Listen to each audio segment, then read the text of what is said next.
अस्सलाम वालेकुम students. Today we going to be discuss the girl guide ऐसे उसको हम डिस्कस करेंगे। उसके बाद जो इसके नरेशन है डायरेक्ट एंड डायरेक्ट हैं, इसका कुछ पोर्शन हमने येस्टरडे किया था, कुछ हम आज करेंगे। यहाँ पे स्टूडेंट देखें कि जब यहाँ पे हमने कहा था कि जब इसका जो रिपोर्टिंग स्पीच है उसमें वो अगर आपका प्रेजेंट में आ रहा है या कि फ्यूचर में आ रहा है तो उस वक्त उसका जो रिपोर्टेड स्पीच है उसमें कोई भी तब्दीली नहीं होगी, यानी कि उसके अंदर जो टेंस जो हो रहा है तब्दील वो नहीं होता, बाकी तब्दीलियाँ होनी है, जो टेंस है वो तब्दील नहीं होना।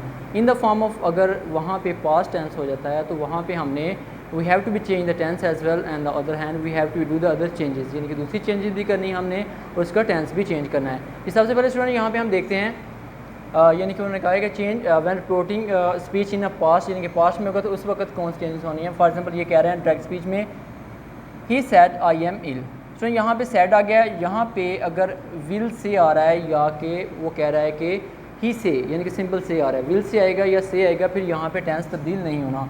अब यहाँ पे अगर पास्ट आ गया है तो in the form of past, यहाँ पे पास्ट होगा, उस वक्त क्या होगा कि हम क्या करेंगे, ही सेड दैट, कोमो को ख़त्म, ही सेड ऐसे लगाया, उसके बाद कोमो को ख़त्म करने के लिए यहाँ पे यूज़ दैट, हमने दैट लगाया कोमो को ख़त्म करने के लिए बाद। अब यहाँ पे हमें कल हमने स्टूडेंट यहाँ पे डिस्कस किया था 1 2 3 SON, ये हमने फार्मूला डिस्कस किया था कि यानी कि 1 का मतलब first person change with subject, second का मतलब 2 का मतलब जो है second person change with object and third का मतलब जो है वो तीसरा पर्सन है ही शी इट दे, और वो चेंज नहीं होता, तब्दील नहीं होता। यहाँ पे स्टूडेंट देखेंगे फर्स्ट पर्सन है आई वी होता तो इसको हमने सब्जेक्ट के मुताबिक चेंज करना था, ठीक है।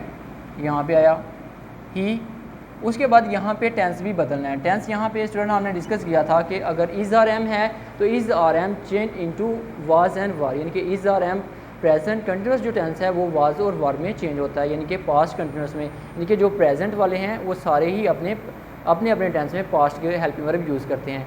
यहाँ पे स्टूडेंट देखें कि एम है तो इसका मतलब यहाँ पे कि एम इसके मुताबिक हम वाज या वर लगाएंगे। यहाँ पे देखें ही सेड दैट, को ख़त्म करके दैट लगाया, उसके बाद हमने सब्जेक्ट जो है इसका आई है तो आई को हमने फर्स्ट पर्सन है तो ये सब्जेक्ट के मुताबिक चेंज करेंगे, तो यहाँ पे ही आ गया, यहाँ पे ही है तो ही के साथ हम स्टूडेंट वाज यूज़ करते हैं, ही वाज इल, ठीक है। ये हो गया हमारा चेंज करने का तरीका। एक तो पास्ट है फॉर एग्जांपल, तो पास्ट के मुताबिक हमने टेंस की तब्दीली करनी है, और अगर यहाँ पे सब्जेक्ट यहाँ पे फॉर एग्जांपल फर्स्ट पर्सन के तौर पर आ रहा है तो उसको हम सब्जेक्ट के मुताबिक बदलेंगे अगर यहाँ पे फर्स्ट पर्सन आ रहा है।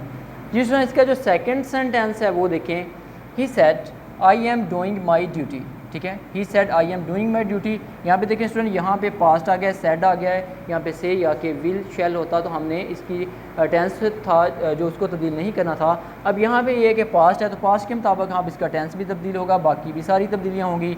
यहाँ पे देखें ही सेड, कोमो को ख़त्म किया हमने, यहाँ पे दैट लगाया, उसके बाद हमारा यहाँ पे आई आ रहा है तो आई हमारा फर्स्ट पर्सन है, उसको मुताबिक हम इसको इसके सब्जेक्ट के मुताबिक चेंज करेंगे। सब्जेक्ट यहाँ पे ही है तो ही यहाँ पे आ गया, ही के मुताबिक एम है तो am, this is a present continuous going to be change in past continuous, past continuous का ही के मुताबिक वाज आएगा। डूइंग, डूइंग स्टूडेंट इसके बाद यहाँ पे माई है तो माई वाली माई की यहाँ पे हम पहले आई के मुताबिक माई लगाया तो अब ही के मुताबिक हीज़ लगाएंगे, ठीक है। यहाँ पे देखें आई है, माई एंड मी है, इसी तरह ही हिज है और हिम होता है। तो यहाँ पे स्टूडेंट देखें कि ये वाला यहाँ पे देखें कि हमने हिज लगाना है, हिज ड्यूटी। ये इसका जो सेंटेंस नंबर 3 है वो देखें, he said the earth is round. यहाँ पे स्टूडेंट यहाँ देखना है कि कोई भी यूनिवर्सल ट्रूथ यानी कि कोई भी आलमगीर जो सच्चाई है उसको आपने देखना है तो उसका आपने टेंस तब्दील नहीं करना, दैट लगा के एज इट इज़ उसको वैसे ही लगा देना है। यहाँ पे देखें he said that the earth is round, अब यहाँ पे ही सेड दैट, कोमो को ख़त्म किया हमने, दैट लगाया, उसके बाद दी अर्थ इज़ राउंड, यहाँ पे जो दी है यहाँ पे कैपिटल क्योंकि वन सेंटेंस बन रहा है तो दी को आप क्या करेंगे कि इसका जो यानी कि स्मॉल दी लगाएंगे, टी एच का जो है वो यानी कि स्मॉल लगाएंगे। जिसमें इसका नेक्स्ट देखिए sentence, he said to me you are doing your homework.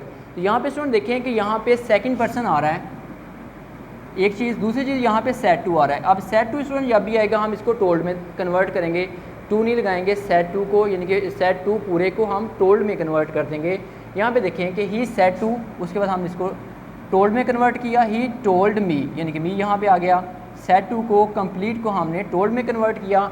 उसके बाद स्टूडेंट यहाँ पे देखें कि यू है, यू का हमने फार्मूला पढ़ा था कि जब भी यू आएगा तो यू को हम क्या करेंगे कि हम इसको ऑब्जेक्ट के मुताबिक चेंज करेंगे। You is a second person, तो सेकंड पर्सन इज़ ऑब्जेक्ट, ठीक है। तो ये यहाँ पे जो हमारा फार्मूला था अगेन हम लिख लेते हैं 1 2 एंड 3 SON। यहाँ पे देखें कि सेकंड पर्सन है, सेकंड पर्सन को हमने ऑब्जेक्ट के मुताबिक चेंज करना है। तो ये देखिए ऑब्जेक्ट यहाँ पे इसका ये है, मी है, तो अब इसके मुताबिक ये आई हो जाएगा। यू वाली साइड पे यू, यूर, यू, आई, माई, मी। यहाँ पे यू के मुताबिक ये यहाँ पे आई आ जाएगा। आई अब यहाँ पे देखिए आर है स्टूडेंट, तो हमें पता है कि प्रेजेंट जो कंटिन्यूस है वो पास्ट कंटिन्यूस में यूज़ होता है, तो यहाँ पे यानी कि चेंज होता है। आई वाज डूइंग, यूर के मुताबिक, अब पहले यू के मुताबिक यूर आया था, अब आई के मुताबिक यहाँ पे हम क्या करेंगे, माई लगाएंगे, माई होमवर्क आएगा। जी स्टूडेंट नेक्स्ट देखें, नेक्स्ट एग्जांपल जो है इसमें डिस्कस किया हुआ है थर्ड पर्सन। यहाँ पे देखें he said comma inverted comma start she is ill. यहाँ पे देखें स्टूडेंट कि यहाँ पे उन्होंने कहा है ही सेड, कोमो ख़त्म किया, दैट लगाया, यहाँ शी जो है ये थर्ड पर्सन है, तो थर्ड पर्सन का स्टूडेंट हमें पता है कि चेंज नहीं होता। For example he, she, it, they है, तो ये चेंज नहीं होंगे। अगर यहाँ पे हमारे रिपोर्टेड जो इसका स्पीच है उसमें अगर आ रहा है थर्ड पर्सन तो वो चेंज नहीं होगा। तो he said that she was ill, यानी कि शी का शी यही रहेगा, ये नहीं बदलेगा। उसके साथ इज़ जो है इसको हम चेंज करेंगे वाज में, क्योंकि इस शी के मुताबिक हम वाज लगा देंगे, क्योंकि हमें पता है कि is are am going to be change into be was and were में बदलता है। जी स्टूडेंट ये हमने इसके जो सेंटेंसेस थे हमारे फार्मूला के मुताबिक वो हमने देखा, यानी कि फर्स्ट पर्सन जो है वो किसके मुताबिक चेंज हो रहा है, सब्जेक्ट के मुताबिक, सेकंड पर्सन जो है वो ऑब्जेक्ट के मुताबिक चेंज हो रहा है, और थर्ड पर्सन जो है वो चेंज ही नहीं होता है, ठीक है। फर्स्ट पर्सन में आई भी आ जाता है, सेकंड पर्सन में यू आ जाएगा, एंड थर्ड पर्सन में क्या आएगा, ही, शी, इट, दे वगैरह आएगा। जिसमें यहाँ पे देखें इसकी जो कुछ खास वर्ड्स हैं जो कि जब इसका डायरेक्ट स्पीच से इनडायरेक्ट में आते हैं तो उनको चेंज हम करते हैं। जैसे दिस है तो ये दैट में बदलेगा, नाउ को देन में हम चेंज करेंगे, दीज दोज में कन्वर्ट होगा, हेयर देयर में है, इधर दीदर में आएगा, अगो बिफोर है, टुडे दैट डे है, इसी तरह टुमारो नेक्स्ट डे आ जाएगा, इसी तरह येस्टरडे है दी प्रीवियस डे है, next day the following day है, टू नाइट दैट नाइट। जिस तरह ये जो इसके खास वर्ड्स होते हैं इनको हम चेंज करते हैं, यानी कि इनके खास वर्ड्स में, जैसे दिस है दैट में आएगा, ठीक है, उसके बाद हेयर है देयर में कन्वर्ट होगा। तो इसी तरह इसके स्टूडेंट यहाँ पे हम डिस्कस करते हैं टेंसेस जो कि पहले बताए गए थे, राइट नहीं किए थे, कि मैं यानी कि इस लेक्चर में लिख दिए गए हैं। For example do and does है तो इसको हम डिड में कन्वर्ट करेंगे, यानी कि प्रेजेंट इंडेफिनेट है, present indefinite going change into did में, यानी कि पास्ट इंडेफिनेट में। इसी तरह इज़ आर एम है, पास्ट कंटिन्यूस है तो इसका देखेंगे past present continuous is are am है तो इसका पास्ट कंटिन्यूस का हो जाएगा वाज वर, ठीक है। फर्स्ट फॉर्म के साथ ING है, तो यहाँ पे अगर फॉर एग्जांपल फर्स्ट फॉर्म के साथ S या ES लगा हुआ है तो ये आपने डिड लगाना है, या कि आप अगर सादा फिक्रा है, सिंपल सेंटेंस है तो उसमें आपने S या कि ES को सेकंड फॉर्म में कन्वर्ट कर देना है। यहाँ पे स्टूडेंट देखें कि यहाँ पे वाज वर के साथ ऑलरेडी यहाँ पे ING आ रहा होगा, तो यहाँ भी ING ही आएगा फर्स्ट फॉर्म के साथ। यहाँ पे स्टूडेंट देखिए हैज़ और हैव है, यानी कि हैज़ और हैव के साथ थर्ड फॉर्म लगी होगी, उसके साथ हम हैड के साथ भी थर्ड फॉर्म ही लगाएंगे, यानी कि हैज़ और हैव कन्वर्ट होगा हैड में। यहाँ पे स्टूडेंट देखिए हैज़ या कि हैव बीन आ रहा है, हैज़ बीन या कि हैव बीन आएगा तो उसको हम कन्वर्ट करेंगे हैड बीन में, यानी कि फर्स्ट फॉर्म के साथ ING आ रहा होगा और हैड बीन में कन्वर्ट होगा। इसका यहाँ पे स्टूडेंट देखिए डिड है और यहाँ के सेकंड फॉर्म है तो उसको यहाँ ये हमारे प्रेजेंट के सारे डिस्कस हो गए हैं, ठीक है, 1 2 3 4 है। उसके बाद जो पास्ट इंडेफिनेट है उसको हम क्या करेंगे कि उसको पास्ट परफेक्ट में हम करेंगे चेंज, यानी कि यहाँ पे फॉर एग्जांपल सेकंड फॉर्म है तो यहाँ पे थर्ड आनी है, हैड के साथ थर्ड हम लगाएंगे फॉर्म। यहाँ पे अगर डिड आ रहा है तो फिर भी हमने हैड के साथ थर्ड फॉर्म लगानी है, यानी कि ये एक वाला अपना जंप करके आगे चले जाएगा, यानी कि पास्ट इंडेफिनेट है तो वो अगला कंटिन्यूस वाला जंप करेगा, वो परफेक्ट में चला जाएगा। इस तरह नेक्स्ट देखिए स्टूडेंट यहाँ पे वाज और वर है तो वाज वर वाले अपना वाज वर के बाद यानी कि पास्ट कंटिन्यूस है तो उसके आगे पास्ट परफेक्ट आना है, तो पास्ट परफेक्ट को ये जंप करके पास्ट परफेक्ट कंटिन्यूस है, यानी कि यहाँ पे ये देखें फॉर एग्जांपल पास्ट कंटिन्यूस है तो ये अगला पास्ट परफेक्ट है, पास्ट परफेक्ट को इससे जंप करके आगे आना है पास्ट परफेक्ट कंटिन्यूस में, यानी कि हैड बीन यहाँ पे आएगा, ये देखें हैड बीन आएगा, यानी कि वाज वर आएगा फर्स्ट फॉर्म के साथ, ING आ रहा है, यहाँ भी हैड बीन है। यहाँ पे स्टूडेंट एक और बात यहाँ पे याद रखनी है कि यहाँ पे फॉर एग्जांपल हैड और थर्ड फॉर्म आ रही है आपके इनडायरेक्ट में, तो जब इसको डायरेक्ट में आ रही है तो इनडायरेक्ट जब आपने बनाना है तो उस वक्त भी आपने हैड के साथ थर्ड फॉर्म ही लगानी है, ठीक है, हैड के साथ थर्ड फॉर्म आएगा, यानी कि ये चेंज नहीं होता किसी में भी, ये इसी में ही रहना है।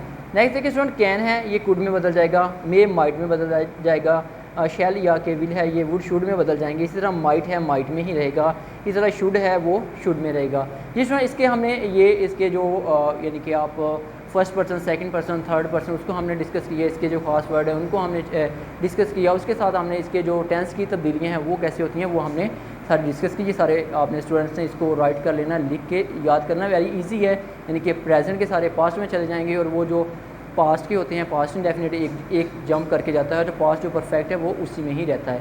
जिस तरह इसका जो ऐसे है ये था आज गर्ल गाइड। इसको हम डिस्कस करते हैं, इसके क्या भी वर्ड्स को और इसका जो ट्रांसलेशन है उसको हम देखते हैं। क्योंकि यहाँ पे देखें guides is the British organisation, कहता है कि गर्ल गाइड जो है एक ब्रिटिश ऑर्गेनाइजेशन है।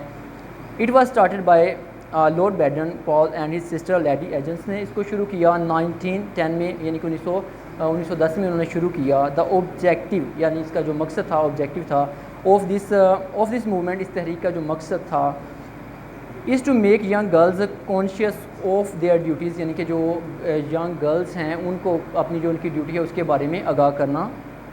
कॉन्शियस ऑफ का स्टूडेंट मतलब होता है आगाह करना, उनको आगाह करना था। इसका मतलब उनके जो फ़राइज़ थे, उनकी ड्यूटीज़ थी, उसके बारे में उनको कॉन्शियस ऑफ करना, आगाह करना था। The girls stay for some time out of their houses, कहते हैं कि जो गर्ल्स हैं वो कुछ वक्त के लिए अपने घरों से बाहर रहती हैं, यानी कि कैंप्स में। They learn how to keep them self clean and healthy, कहते हैं कि वो वहाँ पे सीखते हैं। वो वहाँ पे क्या सीखते हैं कि अपने आप को साफ़ सुथरा कैसे रखना है, अपने आप को हेल्दी कैसे रखना है, सेहतमंद कैसे रखना है। They learn how to build their moral and social characters, कहते हैं कि वो अपने यानी कि ये सीखती हैं कि उन्होंने अपने समाजी और अखलाकी किरदार को कैसे बेहतर करना है। They also learn basic fact about courtesy and etiquettes, कहते हैं कि वो अपने महफिल के बारे में आदाब को सीखती हैं, खुश अखलाकी को सीखती हैं, हक़ाइक़ को सीखती हैं। उसके बाद यानी कि बुनियादी जो इनके हकूक़ हैं उनके बारे में वो सीखती हैं। This movement develop in them the habit of observation, obedience, of self reliance, कहते हैं कि वो इनमें मुशाहदा करने की, फरमाबरदारी करने की, खुद एतमादी की जो एक टर्म है उनके अंदर उजागर करती हैं, वो उनके अंदर डेवलप करती है ये चीज़। It gives them training in household skills, कहता है कि वो उनको जो घरेलू काम काज है उसके बारे में गाइडेंस देती हैं। स्किल्स लाइक जैसे कि कुकिंग है, नीटिंग है, ठीक है। नीटिंग का, कुकिंग का मतलब पकाना, नीटिंग का मतलब जो बुनना होता है। ये के से शुरू हो रहा है, ये नीटिंग के साइलेंट आपने करना है, KNITTING है कि आपने साइलेंट करके एन से ये सेंटेंस शुरू करना है। ये रेस्टोरेंट नेक्स्ट है स्टिचिंग, स्टिचिंग का मतलब होता है सीना वो सीखती हैं। एंड द अदर हैंडीक्राफ्ट, और दूसरी जो दस्तकारियाँ उसके बारे में वो सीखती हैं। गर्ल गाइड्स है 3 मेन ब्रांचेस की जो मेन ब्रांचेस है वो 3 हैं। वो कौन कौन सी हैं? They are the junior guides, girls guides and senior guides, यानी कि जूनियर गाइड हैं जो कि बिल्कुल छोटी हैं, उसके बाद गर्ल गाइड हैं, उसके बाद सीनियर जो कि उनसे बड़ी हैं। जूनियर गाइड्स आर टाट सम हाउस होल्ड जॉब्स, कहते हैं कि जो जूनियर गाइड्स हैं उनको जो घरेलू काम है वो उनको सिखाए जाते हैं। उसके बाद girls guide take part in nation building, जो आप कह लें कि गर्ल गाइड हैं वो कौमी तमीर में हिस्सा लेती हैं, वहाँ पे अपनी यानी खिदमत सर अंजाम देती हैं। उसके बाद जो सीनियर गाइड्स हैं serve in the time of emergency, यानी कि एमरजेंसी की सूरत हाल, हंगामी सूरत हाल में स्टूडेंट्स वो हेल्प करती हैं। All this guides work for piece, ये तमाम जितने भी गाइड्स हैं वो पीस के लिए, अमन के लिए काम करती हैं। एंड सर्व ऑफ ह्यूमनिटी, इंसानियत की वो खदमत करती हैं। It is a useful movement, ये एक अच्छी तहरीक है, बेहतर तहरीक है। जी स्टूडेंट, इसके अंदर हमने इसका ऐसे डिस्कस किया, उसके बाद हमने डायरेक्ट एंड इनडायरेक्ट को डिस्कस किया। इंशाल्लाह इसके जो नेक्स्ट लेक्चर उसमें हम इसका सेकंड जो ऐसे है उसको डिस्कस करेंगे। उसके साथ जो रिमेनिंग नरेशंस हैं उनको हम डिस्कस करेंगे। जी thank you very much and God bless you.